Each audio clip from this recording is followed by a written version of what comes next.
할렐루야. 저는 학부에서 사회복지학을 전공했습니다. 사회복지학을 영어로 표현하면, 사회복지를 영어로 표현하면 소셜 웰페어라고 영어로 표기를 합니다. 소셜 웰페어, 그러니까 잘 지내는데 사회적으로 잘 지내야 돼요. 사회적으로 잘 지내기 위해서 이 사회복지를 사전에서는 이렇게, 학문에서는 정의를 하죠. 국민 개개인의 안녕과 행복한 삶의 상태에 도달하고자 사회적 차원에서 보장해주는 각종 정책이나 서비스를 사회복지다, 이렇게 말을 하죠. 그러니까 한 개인이 이 땅에서 안녕과 행복한 삶을 사는 것에 도달하도록 국가가 나서서 도와주는 정책 제도를 사회복지다, 이렇게 말합니다. 그렇게 사회복지 속에서도 여러분 좁은 의미에서 사회복지가 있습니다. 좁은 의미에서 사회복지는 뭔가요? 이걸 선별복지라고 말하는데, 대상자가 되는 특정한 사람들에게만 서비스를 제공해 주는 거죠. 장애인 복지면 장애인 등급을 받은 사람들에게만 그렇게 사회복지 서비스를 제공해 주는 것을 우리는 선별복지 이렇게 부르고, 반대로 광의적 사회복지는 보편복지 이렇게 되죠. 그러니까 예를 들어 65세 어르신이 되면 어떤 재산과 상관없이 모든 어르신들에게 서비스를 제공해 주는 것, 이걸 우리가 보통 말해서 보편복지 이렇게 부릅니다. 제가 왜 오늘 서론에서부터 사회복지 이런 이야기를 하는가 하면, 다시 영어로 보면 소셜 웰페어, 여러분 사회적으로 잘 지내야 돼요. 여러분 개인 혼자 나는 전혀 이 땅을 살아가고 이 세상을 살아가는데 전혀 문제가 없어요. 잘 지내고 있어요. 근데 나는 잘 지내고 있는데 갑자기 누군가 너 사회적으로 잘 지내고 있나 이렇게 물으면 뭔가 약간 의심이 생겨요. 나는 잘 지내고 있는데 내 주변을 돌아보면 내가 보기에는 내보다 못난 사람 같은데 내보다 더 잘 지내요. 내보다 더 열심히 안 하는 것 같은데 더 많은 것을 누리며 살아요. 나는 이렇게 좋은 것을 잘 안 먹고 사는데 인스타그램에 보면 내보다 학교 다닐 때 공부도 못하고 생기고도 내보다 더 못생겼는데 먹고 사는 걸 보면 내보다 더 잘 먹고 사는 것이 보여요. 그러면 어느 순간 내가 지금 사회적으로 별로 잘 못 지내고 있는 것 같다라는 생각이 드는 거죠. 여러분 이것은 결국 여러분 뭔가요? 상대주의인 겁니다. 상대주의. 누구보다 내가 잘 못 사는 것 같다, 이런 결론에 도달하게 되는 거죠. 여러분 이런 상대주의가 인간 사회 가운데 횡행하면 어떤 말이 먹히지 않는가 하면 하나님의 주권, 하나님의 섭리, 이런 용어가 여러분 먹히지 않아요. 하나님의 주권과 섭리다라고 말하면 왜요? 이렇게 반론을 제기하기만큼 인간이 교만해졌다는 거죠. 왜냐하면 내보다 더 잘 살아가는 사람이 있는 것 같고 내보다 못했던 사람이 내보다 훨씬 더 행복함을 누리는 것을 보면 하나님의 주권 섭리보다는 상대적 박탈감, 여러분 아시죠? 박탈감이기는 박탈감인데 그 박탈감이 객관적인 박탈감이 아니라 여러분 어떤 박탈감이에요? 상대적 박탈감이에요. 여기서 더 비참하면 더 많이 나가면 어떤 마음이 듭니까? 그냥 박탈감이 아니라 상대적 박탈감도 아니고 김 집사가 가진 것 때문에 내가 상대적 박탈감이 느껴지는 상태까지 가면 이건 마음이 지금 어떤 상태예요? 상당히 심각한 상태까지 빠진 거죠. 오늘 하나님께서는 이스라엘 백성들이 이제 각 지파별로 땅을 나눠 차지하도록 하시는 말씀으로 이어집니다. 여러분 한번 정리해 볼까요? 이스라엘 백성들이 이제 요단 동편에서 모세는 죽고 여호수아가 서서 여러분 요단강을 건너 약속의 땅에 들어옵니다. 요단강 도하 사건은 무엇이라고 말했습니까? 옛사람, 그죠? 옛사람이 요단강에 수몰되는 거예요. 그리고 새로운 언약 백성이 약속의 땅 안에 서는 거죠. 그래서 새 언약 백성들이 약속의 땅에 들어왔습니다. 약속의 땅에 들어왔고 하나님의 나라의 국가, 국민, 주권, 영토까지 얻었다. 그래서 이것이 다 하나님의 나라로 완성되는 것이 아니죠. 그 땅을 뭐 해야 됩니까? 차지해야 됩니다. 그래서 여리고성 첫 번째 전쟁을 통해서 여러분 무엇을 배웠습니까? 세상을 이기는 믿음을 배웠습니다. 여리고성의 승리를 통해서 너희들 그 땅에 살아가고 있는 가나안 부족과 동화되지 말고 세상화되지 말고 그 땅이 죄악으로 물들었으니 거룩한 백성, 제사장 나라가 되어서 거룩한 그 땅을 세워라 라는 것을 하나님의 말씀, 여리고성의 전투를 통해서 그들은 그 승리에 하나님의 영광의 복음을 만났던 것이죠. 그리고 요단 서편 땅을 차지하기 시작합니다. 죄악으로 물든 그 땅을 차지하죠. 여러분 남쪽으로 유다 지파가 넓은 땅을 가집니다. 그리고 에브라임 지파, 므낫세 지파, 소위 말하는 요셉 지파가 땅을 차지해 가는데 슬로보아스의 지혜로운 딸들, 그래서 이 딸들에게도 하나님의 기업을 나눠주는 본문을 우리가 말씀을 통해서 만나게 되었던 것이죠. 여러분, 이스라엘의 12지파 가계도를 한번 보실까요? 여러분, 야곱의 그죠? 자녀들, 12자녀들의 모습을 가계도를 보면 여러분 보시면 아시겠지만 야곱이 가장 사랑했던 라헬에게서 여러분 누가 납니까? 요셉과 베냐민이 나죠. 여러분, 이 요셉에게서 여러분 누가 나요? 에브라임과 므낫세가 납니다. 혈통적으로 보면 므낫세가 그죠? 맏아들이에요. 그러나 반대가 되었어요. 하나님의 축복에는 에브라임이 장자적 역할을 하고 므낫세가 다음이 되죠. 이렇게 요셉 지파가 두 지파의 몫을 갖습니다. 그리고 나서 땅을 배정받지 못한, 기업을 배정받지 못한 지파가 어떤 지파죠? 레위 지파가 되죠.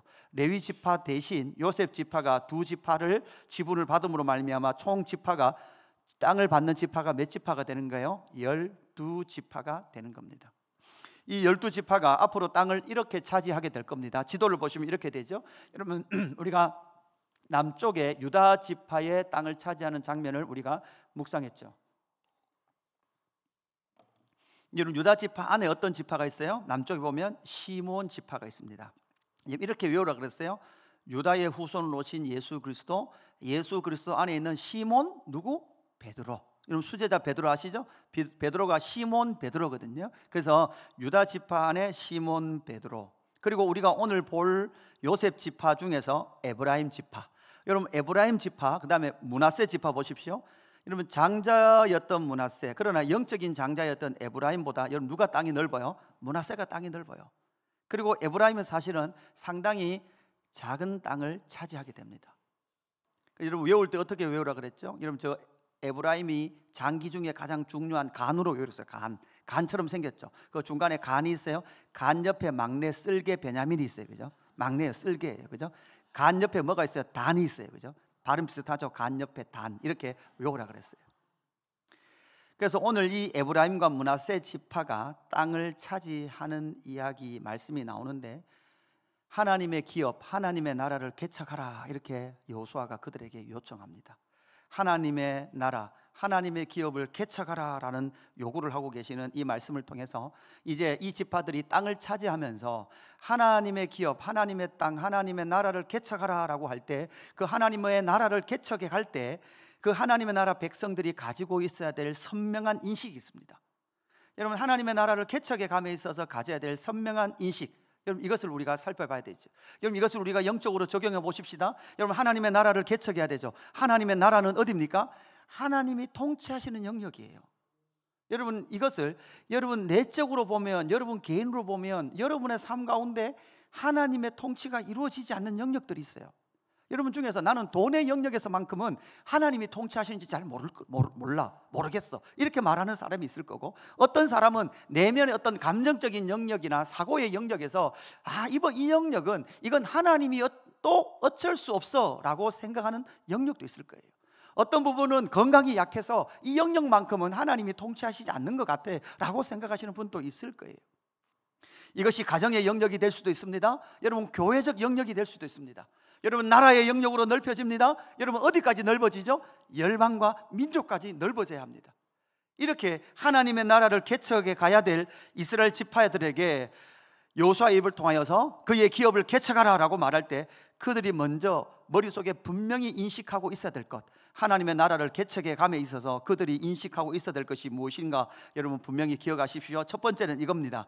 나의 기업이 아니라 하나님의 기업이라는 것을 인식하고 있으라라는 거예요. 여러분, 나의 기업인가요? 하나님의 기업인가요? 여러분, 이것을 분명히 생각해야 합니다. 여러분의 인생입니까? 하나님의 인생입니까? 여러분의 자녀입니까? 하나님의 자녀입니까? 여러분의 가정입니까? 하나님의 가정입니까? 여러분의 교회입니까? 주님의 교회입니까? 근데 여러분, 이 경계가 애매하단 말이에요. 하나님 우리에게 자식을 맡기셨어요. 그래서 나의 것처럼 키워야 돼요. 밥 안 주면서 하나님이 키우이소 이러면 돼요, 안 돼요? 안 된단 말이에요. 내가 키우듯이 다 키워야 돼요. 그런데도 불구하고 잊어버리지 말아야 될 인식, 그럼에도 불구하고 주인은 누구예요? 하나님이라는 거예요. 오늘 14절 본문이 이렇게 우리에게 말씀해 주고 있습니다. 요셉 자손이 여호수아에게 말하 이르되 여호와께서 지금까지 내게 복을 주심으로. 여러분 요셉 자손도 알았어요. 요 하나님께서 그들에게 뭐를 주셨다? 복을 주셨다는 걸 알았단 말이에요. 그래서 어떻게 됐습니까? 내가 큰 민족이 되었거늘. 그들도 알고 있었어요. 큰 민족이 되었어요. 당신이 나의 기업을 위하여 한 제비 한 분깃만으로 내게 주심은 어찌함이니까 하니. 여러분 여기 보시면 기업, 하나님의 기업, 이 땅을 이전의 본문 모든 여호수아에서 본문에서는 하나님의 기업 이렇게 돼 있어요. 그런데 여기에서 딱 올 때 이 17장에 요셉 지파만이 자기들에게 준 한 분깃을 향해서 하나님의 기업이라고 말하지 않고 이 본문에서 뭐라고 말해요? 나의 기업 이렇게 말해요.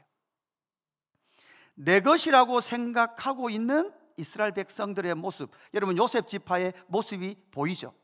나의 기업에 한 분깃만 주시는 것은 잘못된 것입니다 라고 지금 말하고 있는 거예요. 여러분 이것은 결국은 나의 한 기업, 그죠? 나의 기업이라고 말하고 있는 이 속에 하나님께서 그들에게 맡기셨으나 그들의 것처럼 그들이 통치해야 됨에도 불구하고 그들의 머릿속에, 이스라엘 백성들의 머릿속에 잊지 말아야 될 것은 나의 기업처럼 보이는 이 기업은 그러나 사실은 누구의 기업이에요? 하나님의 기업이라는 거예요. 이 요셉에게 선포되었던, 요셉에게 주어진, 요셉 지파에 주어진 땅이 있습니다. 16장 1절 말씀에 보면 이런 말씀이 나와요. 요셉 자손이 제비 뽑은 것은 여리고 셈 동쪽. 여러분 여기 보세요. 요셉 지파에게 나오는 독특한 특징은 셈 동쪽이에요. 그러니까 여리고는 물이 많은 곳이에요. 셈이 있는 곳이에요. 여리고 셈 동쪽, 곧 여리고 곁 요단으로부터 강야로 들어가 여리고로부터 베델 산지로 올라가고 베델에서부터 루스로 나아가 아렉 족속의 경계를 지나 아다롯에 이르고, 이렇게 말하고 있거든요. 이게 이미 16장에서 각 지파별로 이미 경계가 지어주는 이때에 요셉 지파 그러면 핵심이 뭐라 그랬어요? 여리고 셈이라 그랬어요. 여러분 여리고 셈을 얻은 것이 이들에게는 우연이었을까요? 하나님의 주권이었을까요? 하나님의 뜻이었을까요? 우연이었을까요? 뜻이었어요. 하나님의 뜻이었어요. 증거가 뭡니까? 여러분 증거를 제시하셔야 돼요. 여러분 창세기 49장에 야곱이 12지파에게 축복하는 장면이 나와요. 그럴 때 그 요셉의 지파에게 축복하는 장면이 나오는데 창세기 49장 22절에 이렇게 말해요. 요셉은 무성한 가지, 곧 셈 곁에 뭐라고요? 무성한 가지라 그랬어요. 그래서 요셉 지파 그러면 언제나 뭐예요? 셈이에요. 그들이 여리고 셈을 중심으로 해서, 물이 많은 여리고를 중심으로 해서 그들의 땅을 차지하는 것은 우연히 그들에게 작은 땅이 배정된 것이 아니라 그들은 뭐예요? 그냥 작다란 것밖에 보이지 않아요. 그러나 하나님께서 여리고 셈을 중심으로 해서 그들에게 땅을 주신 것은 이미 하나님께서 그의 조상 야곱과 약속하셨던 하나님의 주권에 뭐라는 거예요? 성취라는 거예요. 그래서 그 요셉은 무성한 가지예요. 그죠? 셈 곁에 무성한 가지예요. 그 가지가 여러분 어떻게 됐어요? 담을 넘었어요. 여러분 얼마나 큰 복입니까? 하나님께서 셈의 근원이, 셈이 물이 넘치는 그 여리고 지역을 요셉 지파에게 주었고, 물이 풍성한 그곳에 담이 넘도록 그 백성들에게 하나님께서 그 땅을 배분해 주셨다라는 것이죠. 여러분 현실만 보면, 하나님의 역사와 하나님의 말씀을 안 보면 여러분 뭐밖에 안 보이는 거예요? 나는 너무 작다밖에 안 보이는 거예요.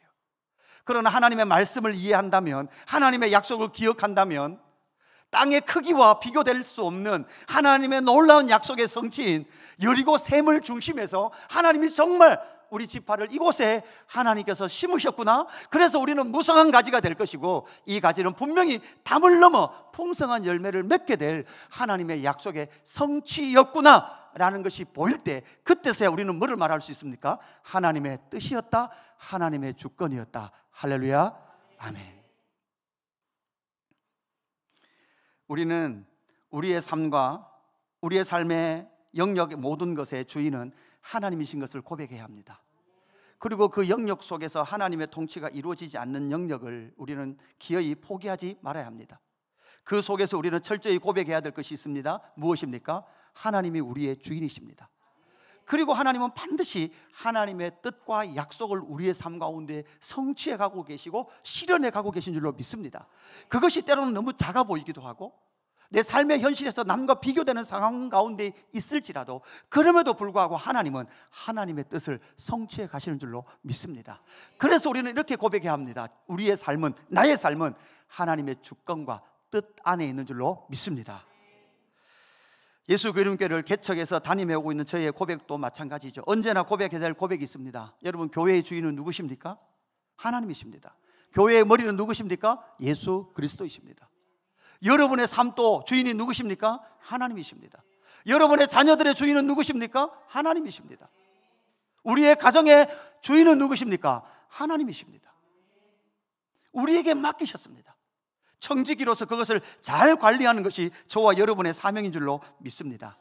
그래서 내 것 같지만 내 것이 아닌, 내 것처럼 살아야지만 내 것이 아닌, 이것이 바로 저와 여러분의 삶인 줄로 믿습니다. 두 번째 여러분 기억해야 될, 하나님의 기업을 개척하면서 기억해야 될 것이 있습니다. 두 번째는 상대적 박탈감이 아니라 하나님의 주권이라는 거죠. 앞에서 일대지에서 제가 결론 부분에서 잠시 말씀드렸습니다. 여러분, 하나님의 주권이었어요. 상대적 박탈감이라는 것은 무엇입니까? 여러분, 알랭드 보통이라는 사람 하나요? 여러분, 이름이 보통이에요. 그냥 보통적인 사람인데, 이 사람이 불안이라는 책을 썼어요. 상당히 철학가인데, 불안. 여러분, 왜 불안하냐?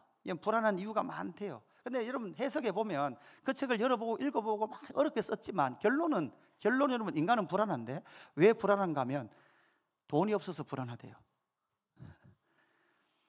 돈이 없어 불안할 뿐만 아니라 여러분, 내보다 누구가 돈을 더 많이 가지고 있으니까 더 불안한 거예요.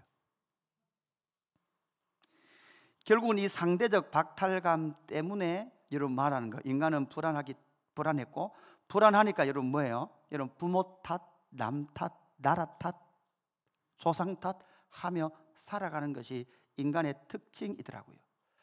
절대적 가치는 사라지고 인류 안에 뭐밖에 안 남는 거예요? 상대주의밖에 안 남는 거예요. 저 사람보다 못하다, 그죠?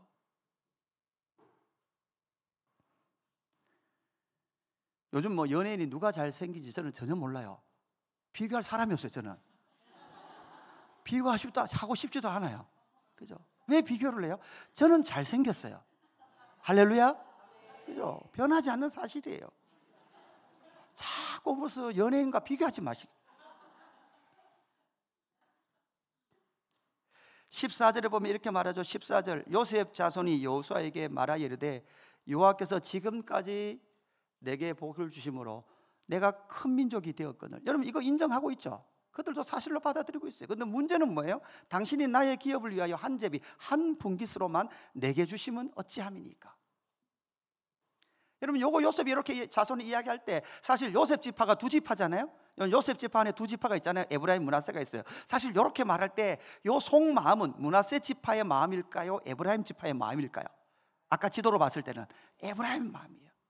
그러니까 므낫세도 요단 동편의 서쪽에 땅을 다 가졌어요. 그뿐만 아니라 여러분, 특별히 여러분, 유다 지파가 남쪽으로 어떤 땅을 가지고 있었어요? 엄청나게 넓은 땅을 배정받았어요. 거기에 비하면 여러분 말하는 거예요. 너무 좁다는 거예요. 거기에 비하면 너무 좁은 거예요. 다른 지파도 조그맣게 줬으면 전혀 문제가 없었을 거예요. 그러나 유다 지파도 많이 줬지 않습니까? 내가 요셉 지파라서 므낫세를 덜 먹이기는 싫지만 사실은 내가 덜 먹이지는 않겠지만 당신도 알지 않습니까? 므낫세는 우리보다 동쪽 서쪽에 엄청난 땅을 가졌습니다. 이것이 결국은 그 에브라임 지파의 속마음, 뭐라는 거예요? 예, 비교해 볼 때에 우리는 너무나 땅이 적습니다. 그들에게 받은 분깃, 그들의 기업의 땅의 특징이 무엇입니까? 15절에 보면 여호수아가 이렇게 말하죠. 여호수아가 그들에게 이르되 내가 큰 민족이 되었으므로 에브라임 산지가 내게 너무 좁을진데. 여호수아도 알고 있었다고요. 여호수아도 에브라임 지파의 땅이 좁다는 걸 알고 있어요. 좁기도 할 뿐만 아니라 또 뭐예요? 산지예요. 산지. 여러분, 갈렙은 어느 지파에 속해 있었어요? 아무도 모르시네요. 유다 지파에 속해 있었어요. 유다. 그래서 유대 지역 중에서 산지를 내게 주십시오 하고 점령 전쟁 믿음으로 나갔던 게 유다 지파의 갈렙이었어요. 여호수아는 어느 지파에 속해 있을까요? 에브라임 지파에 속해 있습니다. 여호수아는 지금 지도자예요. 에브라임 지파에게 나도 안다, 너희들 큰 민족 되었지만 그럼에도 불구하고 이 에브라임 산지, 너희에게 준 이 산지가 너무 좁은 것도 안다. 그러나 하나님께서 셈 있는 그곳이 너희의 땅이라 했으니 너희들 그 산지로 가라 라고 말할 때 이 여호수아 입장에서는 자기가 속한 지파였으니까 이 에브라임 지파가 뭐 해주기를 기대했을까요? 우리는 그러잖아요. 이번 대통령이 갱상도 대통령인데, 우리 손으로 뽑은 대통령인데 갱상도 이러면 안 된다, 이렇게 생각하잖아요. 그런데 여호수아 입장에서는요, 내가 속한 지파니, 여러분 여호수아가 갈렙이었죠. 가데스 바네아에서 10지파가 못 간다 할 때 여호수아와 갈렙만이 간다 했어요. 믿음으로 전진한다 했어요. 그리고 실제로 갈렙은 살아서 약속의 땅에 들어가서 유대 지역의 산지를 점령하고 있었단 말이에요. 그러면 여호수아의 기대는 뭐예요? 내가 속한 에브라임 지파도 그 믿음의 고백처럼 비록 산지고 좁을지라도 내가 믿음으로 이 산지를 취하겠습니다 라의 말해 주기를 기대하면서 이 산지 가라 라고 요청하고 있는데, 그들은 눈치가 없는 거예요. 믿음이 없는 거예요. 여호수아는 자기 지파에게 친절하지 않았습니다. 에브라임 지파 입장에서 봤을 때는 공평하지도 않았을 거예요. 여러분, 여기서 공평하게 나누면 어떻게 나눠야 됩니까? 땅을 줄자로 해놓고 평수를 딱 나눠서 그어야 됩니다. 이걸 우리는 공평이라고 생각해요. 여러분, 땅은 상당히 중요한 문제입니다. 저 어릴 때, 이게 또 어릴 때 이야기 또 나오네, 그죠? 시골에, 여러분 어르신들은 아시잖아요. 시골에 땅에 보면 예전에 수로가 없을 때는 여러분 어떤 논이 좋은 논이었을까요? 논 안에 물이 많은 논이 좋았어요. 그래서 언제나 질퍽질퍽해서, 그죠? 하늘에서 비가 안 와도 그냥 모내기를 할 수 있는 땅이 제일 좋은 땅이었어요. 그런데 어느 순간 저 산 위에 수로가 지나가기 시작해요. 그리고 모든 농업이 기계화가 되기 시작해요. 그러면서 여러분 어떤 일이 일어나는가 하면, 물이 나오는 논은 졸지에 쓸모없는 땅이 돼버려요. 왜냐? 기계가 들어가면 다 빠져요. 어떤 기계도 거기 안 들어가려고 그래요. 그러니까 그전에는 그 땅을 서로 차지하려고 싸웠어요. 그죠? 그런데 어느 순간 그 땅은 가치 없는 땅이 되는 거예요. 여러분, 그러기 위해서 동네에서 살았다, 어른들이 싸웠다고요. 막 삽들고 싸우고, 이 땅은 누구 땅이냐고 막 싸우고 이랬단 말이에요. 공평한 것, 친절하지 않은 것. 여러분, 목사로서 제가 만약 여러분에게 이런 공평해 보이지 않는 그런 일들을 여러분에게 명한다면 여러분 어떻게 반응하시겠습니까? 어떤 한 셀에 5주 연속 밥 당번을 넣는다면 여러분 어떻게 반응하시겠습니까? 여러분 기억하십시오. 친절하게 대하지 않는 분은 그렇게 생각하시면 돼요. 목사님 나한테 친절하지 않네? 여러분 뭐라고 생각하셔야 돼요? 이 정도 친절하지 않으면 이길 수 있는 정도, 목사님이 나를 정말 이 수준으로 보고 계시는구나, 이렇게 생각하셔야 돼요. 그 땅의 지리적 특징이 하나 더 있죠. 여러분 16절 후반절에 보면 이 산지는 우리에게 넉넉하지도 못하고, 그 다음 또 뭐가 있다는 거예요? 철병거도 있다는 거예요. 근데 여러분 가만히 보세요. 철병거는 산악지대에 쓸 수 있는 병기일까요? 평지에 쓸 수 있는 병기일까요? 평지의 병기거든요. 철병거가 있어도 사실은 그것은 산악지대이기 때문에 별로 유익하지 못해요. 그러나 여러분 또 뭐도 있습니까? 그들은 이미 요단강을 건넜어요. 여리고성의 승리도 경험했어요. 첫 번째 실패했지만 아이성 전투도 승리했습니다. 그들의 실력으로, 그들의 규모로 승리했습니까? 아니요. 하나님의 일하심을 통해서 경험했음에도 불구하고 그들은 지금 단지 그들이 비교했을 때 너무나 작은 것, 거기에 지금 그들은 뭐 하고 있습니까? 그들은 지금 실패하고 있더라는 거죠. 여호수아는 담대하게 선포합니다. 15절 후반절부터죠. 브리스 족속과 르바임 족속의 땅 살림에 올라가서 여러분 말하고요, 스스로 말해요. 개척하라.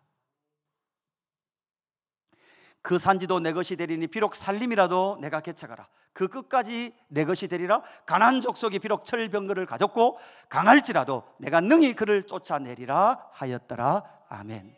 여러분 여기 보세요. 여호수아가 너의 기업이다 라고 말하는 것과 에브라임 지파가 나의 기업이라고 말하는 것은 조금 뉘앙스가 달라요. 맞죠? 하나님이 너에게 주신 기업이라고 말을 하지만 에브라임 입장에서는 뭐라고 말해야 돼요? 하나님의 기업이라고 말해야 돼요. 그죠? 그 가운데 여호수아는 바로 그 땅을 개척하라 라고 그렇게 선포하고 있는 것이죠.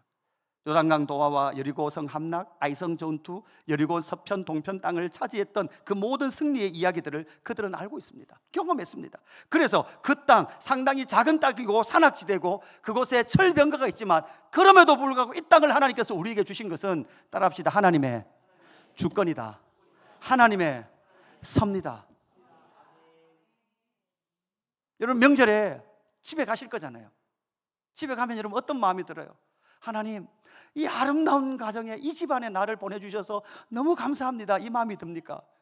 왜 이런 꼬라지의 집안에 보내셔가지고, 있다고 집안에 보내셔가지고, 이런 집만 아니었으면 내가 막 성공했을 건데. 여러분 그런 생각이 여러분 뭐라는 거예요? 하나님의 주권을 인정하지 않는 거예요.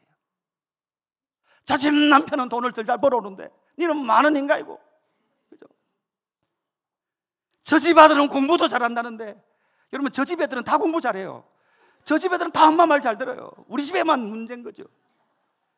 그러니까 늘 여러분 비교하는 거죠. 상대적 박탈감이 아니라 여러분 뭐라고요? 하나님의 주권이에요. 세상은 나가면 모두 다 상대적이에요. 그러나 여러분 하나님의 나라 안에 들어오면, 교회에 들어오면 하나님의 주권 이야기 할 수 있어야 되는 줄로 믿습니다. 여러분 숙명이라는 말이 아니에요. 여러분 말하는 거예요. 세 번째 이렇게 가잖아요. 숙명이면 그냥 그대로 살아야 돼요. 여러분 여기서 하나님의 주권이 인도의 그런 계급주의의 느낌으로 우리에게 들리면 안 돼요. 그러면 거기에 그냥 머물러 버리는 거예요. 그곳에서 한 단계 더 나가서 세 번째, 하나님의 나라를 개척할 때 뭐라고 말합니까? 지체하지 않고 표대를 향해 말하는 거예요. 전진하라는 거예요. 오늘 본문 18장과 19장에는 여러분 이제 우리가 월화수목 아침 묵상 안 할 때, 유튜브에 올라오지 않을 때 그 내용들은 나머지 7지파, 그 7지파가 땅을 차지하고 땅을 분배해 가는 과정이에요. 그래서 여러분 그냥 읽어보시면 돼요. 묵상하시면 돼요. 그러면서 하나님의 나라의 통치를 어떻게 확장해 가는가라는 것을 여러분 묵상하시면, 읽으면 이해할 수 있는 부분입니다. 그런데 오늘 본문 18장 1절부터 10절까지는 이 나머지 7지파가 땅을 차지하는 것을 포기한 상태가 오늘 본문에 나타납니다. 오늘 18장 1절 어떻게 시작됩니까? 18장 1절 화면 보고 같이 봉독합니다. 시작.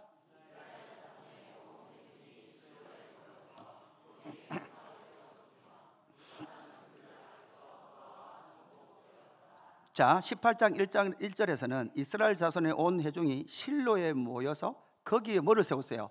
회막. 회막은 다른 말로 하면 성막. 뭐의 모형이에요? 성전 건물로서 성전이 세워지기 전에 실로에 회막이 있었단 말이에요. 자, 이 말은 회막은 드디어 실로에 멈춰섰습니다. 거기에 세워졌습니다. 그리고 그것에 언약궤가 있고, 이 회막은 하나님의 임재의 좌서였습니다. 하나님이 임재하시고 그 나라를 통치한다면 모든 하나님의 나라 백성들이 이제 뭐를 사실은 완성했어야 돼요. 하나님의 나라의 땅을 차지하는 일을 완성을 했어야만 했습니다. 이런 상황 가운데서도 오늘 본문 2절 말씀을 보면 18장 2절에 이렇게 말합니다. 그러나 이스라엘 자손 중에 그 기업의 분배를 받지 못한 자가 아직도 몇 지파예요? 7지파가 있는 거예요. 여호수아가 이스라엘 자손에게 이르되 너희가 너희 조상의 하나님 여호와께서 너희에게 주신 땅을 점령하러 가기를 어느 때까지, 여러분 뭐 했다고요? 지체하고 있는 거예요. 여러분 전쟁을 하고 있으면서 이게 잘 안 되는 게 아니라 그들은 지금 갔단 말이에요? 안 가고 있단 말이에요? 안 가고 있단 말이에요.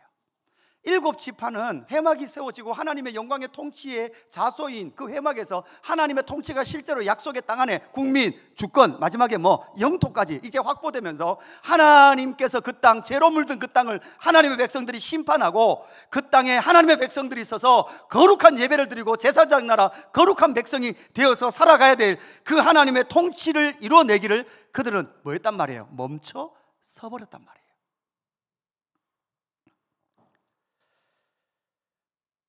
하나님께서 약속으로 주시겠다고 말씀했던 이 지역을 점령하기를 멈춰버린 7지파의 모습을 보면서 여러분 무슨 생각합니까? 여러분 한국교회의 모습을 한번 떠올려 보십시오. 저와 여러분의 모습도 떠올려 보십시오. 많은 선교사님들에 의해서 복음이 이 땅 가운데 전해졌습니다. 그 선교사님들이 복음을 전하는 상황 가운데서 여러분 6.25 전쟁도 있고, 아니 일제시대도 있고 6.25 전쟁도 있고 이 나라 이민족에 많은 고난과 고통이 있었습니다. 그럼에도 불구하고 수많은 선교사님들과 성령의 역사를 통해서 남쪽에는 대부흥을 경험했습니다. 그리고 수많은 교회들이 세워졌죠.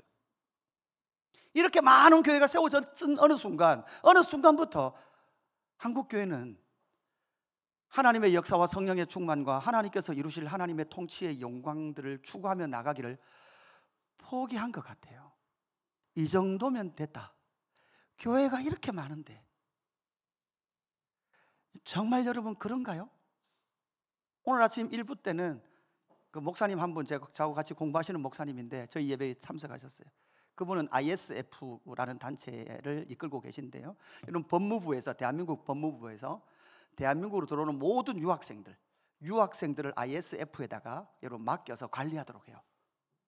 그러니까 엄청난 유학생들이 한국에 들어오죠. 그럼 법무부 관리 안에 전국에 지부가 있는 거죠. 그러면 이 ISF를 통해서 여러분 국가에서 돈을 주면서 많은 거예요. 유학생들을 관리하게 하는 거예요. 그러니까 이 일들을 많은 목사님들이 그죠? 감당하고 있어요. 그래서 한국에 들어오는 유학생들 아프면 찾아가고 병원 데리고 가고 그들이 필요하면 많은 것을 도우면서 그들이 물을 거예요. 당신은 많은 사람입니까? 그죠? 당신은 많은 사람입니까? 그죠? 그럼 뭐를 소개합니까? 예수 그리스도의 복음을 소개하고 하나님의 복음을 그 유학생들에게, 열방의 학생들에게 복음을 전하는 일을 하면서 평생의 삶을 하나님께 드리는 거죠. 전직이 저는 사회복지사였고 그분은 설계사예요. 그죠? 하나님께서 행하시는 그 일, 과연 교회가 선교적 교회냐, 전도적 삶을 살고 있는가, 하나님의 나라의 확장과 통치를 기대하며 살아가는가. 여러분 앞에서 말씀드렸던 내 개인적인 마음과 심령 속에도 아무 어떤 영역이라도 이 영역까지도 하나님이 통치하십니다 라는 영역들이 여러분 안에 모두 다 통치를 받고 있냐는 거죠. 감정의 영역, 의지의 영역, 생각의 영역까지, 그리고 여러분 가정, 여러분 육체를 넘어 교회와 나라와 민족까지 하나님이 통치하시는 하나님의 영광이 성취되고 있는가라는 것을 살펴봐야 되죠. 그래서 여호수아는 뭐를 명령합니까? 6절 이후에 보면 이렇게 말합니다. 그 땅의 7 부분을 뭐 하래요? 그려오래요. 그죠? 그리고 그려오면 그죠? 너희들 아직 밟지 못한 땅 가보고 땅을 그려와라, 지형을 그려와라. 그럼 뭐 하겠다는 거예요? 제비 뽑아서 나눠주겠다는 거예요. 여러분 묻습니다. 여러분 인생과 여러분 가정과 여러분의 자녀를 향한 하나님의 기업으로서의 통치가 이루어질 영역들을 그리고 계십니까? 아니면 목사님 그냥 월급 받고 그냥 돈 벌고 살면 되는 거죠, 이렇게 살고 계십니까? 여러분 여기 말고 유라동 개척할 때 상가 평수가 80평이었어요 80평. 지금 생각 요 예배당 요만한 공간을 잘라서 그죠? 예배당 하나 넣고 목양실 넣고 식당 넣고 그죠? 주일학교 공간 넣고 로비 넣고 막 이렇게 그리는 거예요. 여러분 그거 A4 한 장에다 평면도 저희 아내하고 그 집에서 300장은 그려봤을 거예요. 300장. 그 80평 뭐 된다고 일로도 잘라보고 절로도 잘라보는 거예요.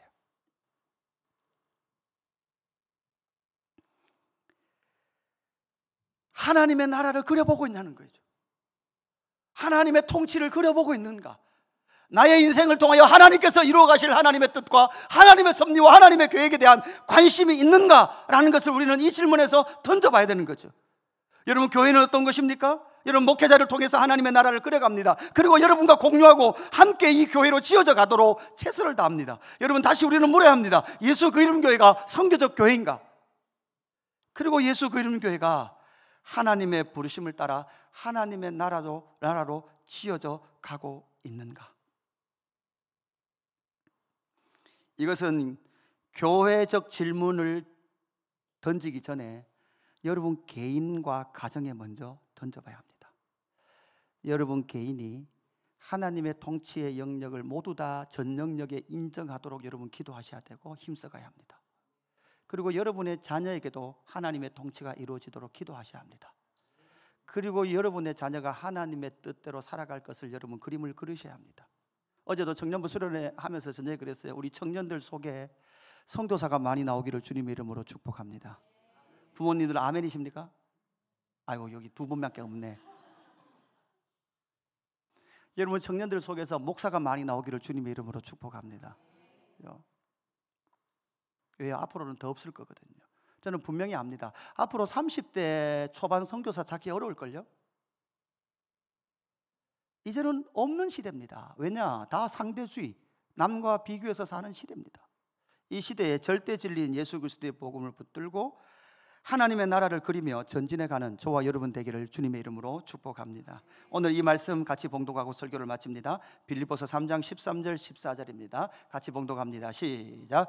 형제들아, 나는 아직 내가 잡은 줄로 여기지 아니하고 오직 한 일, 즉 뒤에 있는 것을 잊어버리고 앞에 있는 것을 잡으려고 푯대를 향하여 그리스도 예수 안에서 하나님이 위에서 부르신 부름의 상을 위하여 달려가노라. 아멘.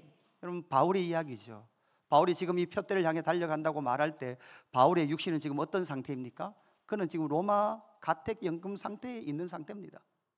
선교하다가 죄인의 신분으로 로마로 잡혀갔고 로마의 가택연금 상태에서 빌립보 교회에다가 편지를 써보내면서 사실 육신적으로 보면 자기는 아무 할 수 있는 일이 없습니다. 그럼에도 불구하고 나는 뭐라고요? 푯대를 향해 달려간다고요. 그곳에서 많은 사람들을 만났습니다. 많은 자들에게 복음을 전했습니다. 우리가 알듯이 이렇게 빌립보를 쓰고 2년이 지난 후에 여러분 바울은 어떻게 됩니까? 또다시 많은 지역에 선교를 하게 됩니다. 사도행전에는 나오지 않지만 많은 지역을 다녔다는 흔적들이 있습니다. 그리고 나서 디모데 후서를 보면 어떻게 해요? 바울이 2차로 투옥되죠. 많은 교회들이 그렇게 바울을 놀렸어요. 바울처럼 저렇게 유별나게 선교할 필요 없다라는 것이 많은 교회의 바울을 향한 평가였어요. 아닙니다, 여러분. 주님 오시는 그날까지, 하나님이 위에서 부르신 부르심의 상을 받는 그날까지 하나님의 나라를 그리며 하나님의 나라를 이루어가는 삶을 사는 자만이 그 부르심의 상을 받게 될 줄로 믿습니다. 우리 이 찬양할까요? 푯대를 향하여 우리 찬양하며 나가겠습니다. 내게 유익하던 것을 다해